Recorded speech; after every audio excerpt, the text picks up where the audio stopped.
कटाचा सूत्रधार हा नेहमी पडद्यामागे असतो आणि आपल्या कठपुतल्यांच्या मार्फत तो दुष्कृत्य करत असतो किंवा ॲक्टिंग करत असतो। वाल्मिक कराडने त्याचा संतोष देशमुख यांच्या खुनामध्ये सहभाग नाही, मौका लागत नाही, अशा रीतीचा त्यांचा जो युक्तिवाद होता त्याला आज आम्ही जोरदार विरोध केला आणि न्यायालयात आम्ही स्पष्ट करून सांगितलं की त्याच्याविरुद्ध काय काय पुरावे आहेत, त्या पुराव्याची जंत्री आज न्यायालयासमोर आम्ही सादर केली। त्याचप्रमाणे कटाचा सूत्रधार हा नेहमी पडद्यामागे असतो आणि आपल्या कठपुतल्यांच्या मार्फत तो दुष्कृत्य करत असतो किंवा ॲक्टिंग करत असतो। त्याप्रमाणे आज न्यायालयात आम्ही प्रतिपादन केलं आणि न्यायालयाने 8 जुलैला पर्यंत निर्णय राखून ठेवलेला आहे। 7 जुलैपर्यंत।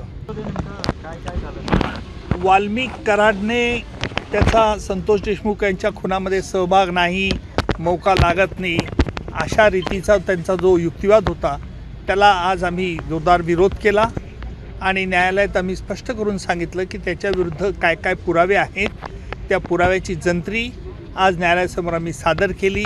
त्याचप्रमाणे कटाचा सूत्रधार हा नेहमी पडद्यामागे असतो आणि आपल्या कठपुतल्यांच्या मार्फत तो दुष्कृत्य करत असतो किंवा ॲक्टिंग करत असतो। त्याप्रमाणे आज न्यायालयात आम्ही प्रतिपादन केलं आणि न्यायालयाने 8 जुलैला पर्यंत निर्णय राखून ठेवलेला आहे। 7 जुलैपर्यंत।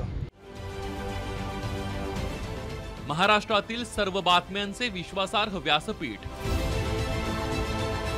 सकाळच्या सर्व सोशल मीडिया प्लॅटफॉर्मला लाईक, फॉलो आणि सबस्क्राईब करा। तसंच सर्व नोटिफिकेशनसाठी बेल आयकॉन प्रेस करायला विसरू नका।